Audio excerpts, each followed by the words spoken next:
Hello everyone, welcome to the official YouTube channel of career power Lucknow. आज ये हमारा 4th session है और thank you all for supporting us and I hope कि आप लोग बेनिफिटेड हो रहे हैं इससे। और हमारा सिर्फ ये टारगेट नहीं है कि हम सिर्फ क्लासरूम के स्टूडेंट्स को वो सब चीज़ें पढ़ाएं, और ऑब्वियसली जो हम लोग हमारी क्लासेस नहीं अटेंड कर सकते हैं ये उनके लिए भी है कि आप कुछ जो भी चीज़ें सीख सकते हैं हमसे। और एक चीज़ बस रिक्वेस्ट करना चाहूँगा कि हम लोग यहाँ पर पूरे बेसिक्स से कोई चीज़ को नहीं पढ़ा रहे हैं, बस आपको टेक्निक्स बता रहे हैं, क्योंकि सभी के पास बुक्स हैं, सभी लोग कहीं ना कहीं कुछ पढ़ ही रहे हैं। तो आप कितने एक्स्ट्रा नया टेक्निक्स आप लोग सीख सकते हैं, हमारा मेन टारगेट वही चीज़ का है। तो अभी नया हम लोग सेशन से स्टार्ट करते हैं कि एक क्वेश्चन मैंने बोर्ड पे लिखा हुआ है, that is the price of an article is first increased by X% and then decreased by X%। एक किसी वस्तु का जो मूल्य है वो पहले X% बढ़ता है। इसको मैं डायग्रामेटिकली थोड़ा बनाता रहता हूँ कि कोई आपके पास आर्टिकल है जिसका हमारे पास प्राइस पहले X% बढ़ता है और फिर इसी का प्राइस जो है फर्दर X% डिक्रीज़ कर जाता है, X% डिक्रीज़ कर जाता है। और आपसे बोला हुआ है कि अगर इसी साइकिल को इंक्रीज डिक्रीज के एक बार और दोहराया जाए, मतलब फर्दर आपके पास फिर से X% का हमारे पास इंक्रीज़ हो और X% का ही डिक्रीज़ हो, तो अब जो हमारे पास आर्टिकल का प्राइस बनेगा वो यहाँ पर वो ये बनता है, डैट इज़ 1944.83। और आपसे बोला हुआ है कि जो पहली वाली साइकिल है, पहली साइकिल में जो डिक्रीज़ हो रहा है वो हमारे पास डिक्रीज़ हो रहा है 441 रुपीज़ का। अब आप देखिए ये सक्सेसिव का एक तरीके से केस है।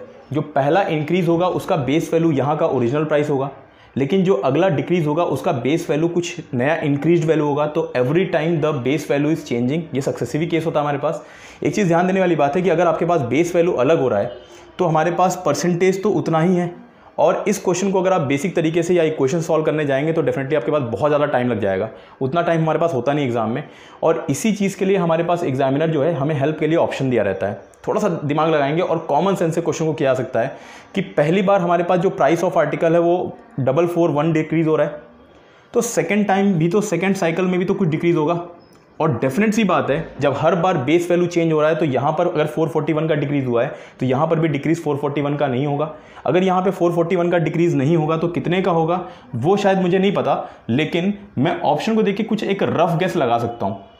कैसे कि अगर इस डिक्रीज़ को भूल भी जाएं हम लोग, इस डिक्रीज़ को भूल भी जाएं तो सिंपल सी बात है, किसी भी आर्टिकल के प्राइस में 441 घटाने के बाद अगर 1944.83 बन रहा है, इसका मतलब इसमें लगभग 400 वैल्यू भी अगर इधर जाके ऐड कर दें तो ओरिजिनल प्राइस 2300 से तो ज़्यादा ही होगा।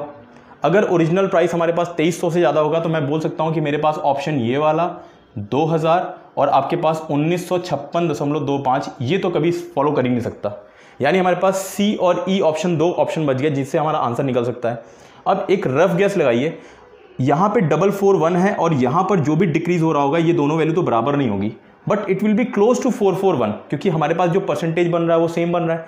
अगर 441 का एक रफ गैस लेके भी मैं अगर 350 से लेके अगर 400 भी गैस ले लूँ, ये रफ गैस है क्योंकि ऑप्शंस हमारे पास दूर दूर दिए हुए हैं। अगर 1944.83 में मैं 441 भी जोड़ूंगा तो वो लगभग 2400 तो बन ही रहा है। अगर यहाँ पे वैल्यू 200, 300, 400 कोई भी फिगर होगा आपके पास तो डेफिनेट सी बात है हमारे पास यहाँ का जो ओरिजिनल प्राइस आएगा वो 2500 से तो बहुत ही ज़्यादा होगा। 2500 से ज़्यादा होगा, इसका मतलब सी ऑप्शन नहीं हो सकता। इसका मतलब जो मेरा आंसर होगा वो कौन सा होगा, ई ऑप्शन। तो आपने देखा कि सिर्फ ऑप्शन से मैंने क्वेश्चन सॉल्व कर लिया। आप एक बार इक्वेशन से बना के देखिएगा, कोशिश करिएगा। ये क्वेश्चन आपके पास बहुत लेंथी हो जाएगा, एग्जाम का ही आया हुआ क्वेश्चन है, तो डेफिनेटली हमारे पास पॉसिबल नहीं है कि हम एग्जाम के इक्वेशन सॉल्व करें एग्जाम में। थैंक। नेक्स्ट क्वेश्चन को शुरू करते हैं और देखते हैं कि क्वेश्चन को किस तरीके से, ये सारे एग्जाम के क्वेश्चन हैं जो हम लोग सॉल्व कर रहे हैं आज। और क्वेश्चन को मैं देखता हूँ कि यहाँ पे दिया हुआ है कि किसी वस्तु के प्राइस में और दो क्रमागत वृद्धि हो रही है, और दो क्रमागत वृद्धि होने के बाद ये 15/8 गुना हो जाती है। तो जरा मैं इसको डायग्रामेटिकली देख लेता हूँ कि हमारे पास पहले प्राइस रही होगी, ये पहली वृद्धि हुई, फर्स्ट इंक्रीमेंट हुआ, और ये सेकेंड इंक्रीमेंट हुआ सक्सेसिव में। इसमें बोल रखा है कि जो सेकेंड परसेंटेज इंक्रीज़ है वो डबल है फर्स्ट का। मतलब अगर यहाँ पे इंक्रीज़ हो गया X% का तो यहाँ पे इंक्रीज़ होगा हमारे पास 2X% का, और ये आपके पास कुछ नया प्राइस हो रहा है। अगर मैं इस फ्रैक्शन का यूज़ करूं तो 15/8 गुना का मतलब ये हो गया कि अगर पहले प्राइस 8 रुपये थी तो अभी प्राइस कितनी हो गई हमारे पास, 15 रुपये हो गई।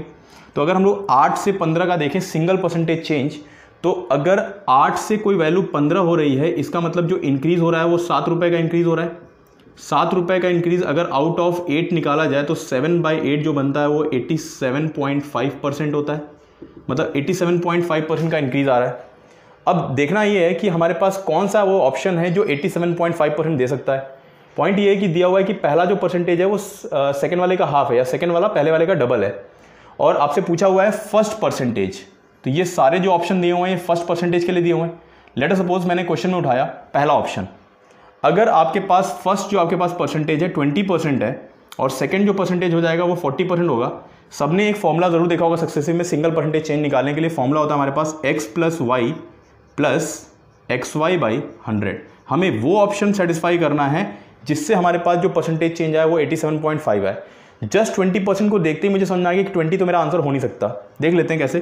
20 + 40 x + y + xy/100, 20 × 40 divide by कितना 100। ये आपके पास सिंपल सी बात है, ये बन गया 60 और ये बन गया 8, तो ये तो आ रहा है 68%, जो कि हमारे पास चाहिए था 87.5%। डेफिनेटली मेरा ये आंसर नहीं हो सकता। अगर सीक्वेंस ऑर्डर में हम लोग सेकेंड ऑप्शन पे चले तो हमारे पास 25% ऑप्शन में दिया हुआ है। 25 अगर ये है तो ऑब्वियस सी बात है दूसरा वाला 50 होगा। अगर मैं यहाँ पे सक्सेसिव लगाऊँ तो यहाँ बनेगा हमारे पास 25 + 50 + 25 × 50 और डिवाइड बाई 100, तो ये 52 टाइम्स जाएगा। 25/2 इज 12.5। ये 75 और 12.5 जो आएगा ये हमारा आंसर मैच कर जाता है 87.5%। अब आपको लग रहा होगा कि मैंने सेकेंडरी ऑप्शन कैसे उठा के डायरेक्टली कर लिया, तो पॉइंट ये है कि वो तो चलिए सीक्वेंस में दिया हुआ है, लेकिन ऑब्वियस ही बात है अगर कुछ चीज़ों को हम लोग डायरेक्टली देख सकते हैं। 20 और 40 का सम बना 60, ट्राई कर सकते थे। 25 और 50 का सम बना 75, ट्राई कर सकते थे। बाकी xy/100 की बात ही नहीं कर रहा हूँ। लेकिन अगर थर्ड ऑप्शन की बात करिए तो 30 अगर पहला वाला हुआ तो दूसरा वाला 60 होगा। 30 और 60 का सम तो डायरेक्टली 90 हो जाएगा, डेट इज 87.5 को क्रॉस कर जाएगा। अगर 30 डायरेक्टली क्रॉस कर गया तो डेफिनेटली 40 और 50 तो क्रॉस ही कर जाएगा। यानी मैं पहले ही दो ऑप्शन को चेक करूंगा और डायरेक्टली आंसर मार्क करूंगा, तो हमारा आंसर आ गया 25%। आइए चलिए नेक्स्ट क्वेश्चन की तरफ देखते हैं।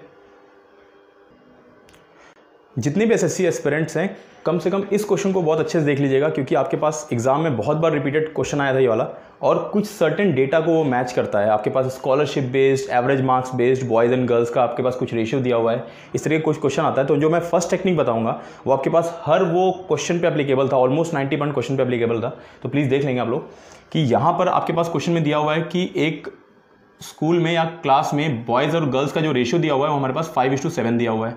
यहाँ पर मैंने लिख लिया 5 और 7।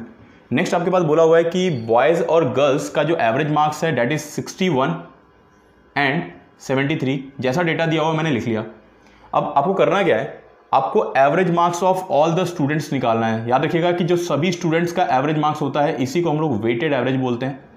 और पॉइंट क्या है कि अगर मान लीजिए आपके पास ये क्वेश्चन आ रहा है, आपके पास चाहे एवरेज मार्क्स बोल दे, चाहे परसेंटेज स्कॉलरशिप बोल दे, कुछ भी डेटा दिया रहे, इस तरीके से कुछ बॉयज़ और गर्ल्स का रेशियो दिया रहता है। तो आपको करना क्या है, आप देख रहे होंगे कि जो एवरेज मार्क्स है उसका एक छोटा वैल्यू है दैट इज 61, ये छोटा वैल्यू है, और दूसरा वाला वैल्यू है 73, ये बड़ा वैल्यू है। आपको डायरेक्टली अगर आंसर मार्क करना है तो आप क्या करिए, कुछ सर्टेन डेटा आपके पास कुछ तरीके से फ्रेम्ड है कि 61 को ऐसे क्रॉस में लेके गए और 73 को सिमिलरली हम लोग क्रॉस में लेके गए। 61 में 7 ऐड कर दिया, जो छोटा वाला वैल्यू है उसमें हमने रेशियो को ऐड कर दिया, और बड़ा वाला वैल्यू जो है वहाँ पे रेशियो को माइनस कर दिया। तो 61 + 7 it comes out to be 68, 73 - 5 it comes out to be 68, और आपके पास अगर दोनों जगह आंसर सेम आ रहा है तो यही हमारा आंसर हो गया, आंसर इज 68। सो ये हमारा एक टेक्निक था जिससे हमने क्वेश्चन को सॉल्व किया हुआ है। मैं आप लोगों को एक सेकंड टेक्निक भी बताना चाहूँगा इसमें, कि अगर मान लीजिए कि दोनों जगह आंसर मैच नहीं करेगा, खासतौर पे एसएससी एस्पिरेंट्स ये चीज़ ध्यान देंगे कि आपके पास जितना भी डेटा दिया गया था एग्जाम में मैक्सिमम जगहों पे ये टेक्निक यूज़ हो रही थी। और इसका एक चीज़ देख लेंगे आप लोग कि 5 और 7 का मतलब जो होता है, जो सम होता है वो 12 होता है, और 73 और 61 का जो डिफरेंस होता है वो 12 होता है। अगर कभी भी ऐसा मैच करेगा तो मैक्सिमम पॉसिबिलिटी रहेगी कि ये टेक्निक मैच कर जाएगी। अगर मान लीजिए कि दोनों जगह कहीं ऑप्शन अलग आए, कहीं आंसर अलग आए आपके पास, तो डेफिनेटली वो आपका आंसर नहीं बनेगा। उस केस में आपको क्या करना है मैं आपको बताता हूँ। सो इधर मैं इसको मिटा दे रहा हूँ। देखिए, अगर आपके पास देखिए कि बॉयज़ हैं और यहाँ पे गर्ल्स हैं, कितने बॉयज़ 5, कितनी गर्ल्स 7। नाउ आपने देखा कि एवरेज जो मार्क्स हुआ है बॉयज़ का वो 61 है और गर्ल्स का है 73। तो आपको यहाँ पर मिनिमम टेक्निक यूज़ करनी है, और जो हमने प्रीवियस सेशन में देखा हुआ था, पढ़ा हुआ था, उसी चीज़ को आपको यूज़ करना है। नाउ क्या चीज़ हमने देखा था कि अगर आपने देखा कि बॉयज़ और गर्ल्स का कुछ रेशियो दिया हुआ है 5:7, वो रेशियो कुछ भी हो सकता है, हमें बस वैल्यूज़ की बात करनी है। एवरेज वैल्यू इसकी 61 है, इसकी 73 है। सो हमें क्या करना है, इन दोनों को सेम बनाना है। सेम कैसे बनाना है, लेट अस सपोज थोड़ी देर के लिए मैं एवरेज मार्क्स नहीं बोलता हूँ, मैं एवरेज मनी बोलता हूँ। यहाँ पे बॉयज़ हैं और सभी के पास जो एवरेज वैल्यू है, जो एवरेज पैसे हैं वो 61 है। 5 लड़कों के पास सभी के पास 61 रुपये हैं, 7 लड़कियां हैं सभी के पास 73 रुपीज़ है, और सबका मिला के आपको एवरेज वैल्यू निकालना है। तो आपको करना क्या है, मिनिमम टेक्निक कैसे यूज़ करेंगे, मैंने कहा कि ऐसा हो जाए कि सभी स्टूडेंट के पास 61 रुपीज़ हो जाए, मतलब इनको भी मैं फोर्स कर रहा हूँ 61 रुपीज़ रखने को। तो अगर मैं इनको 61 रुपीज़ रखूँगा तो इनसे मुझे 12 रुपीज़ लेना पड़ेगा। 12 रुपीज़ कितने लोग से, 7 लोगों से, तो मेरे पास आ गया 84 रुपीज़। ऐसा करने से जब मैंने 84 रुपीज़ रख लिया तो इनके पास भी तो 61 रुपीज़ बचा, यानी 61 इक्वली डिवाइडेड है या नहीं है। अब जो हमारे पास रिमेनिंग 84 रुपीज़ आ रहा है, ये हमारे पास टोटल 12 लोगों में इक्वली डिवाइड होगा। अगर ये 12 लोगों में इक्वली डिवाइड होगा तो सबको 7 रुपये एक्स्ट्रा मिलेंगे, सबको 7 रुपये एक्स्ट्रा मिलेगा, तो हमारा आंसर कितना आ जाएगा, 68%, सॉरी 68 मार्क्स आएगा, क्योंकि एवरेज मार्क्स की बात बोला हुआ था।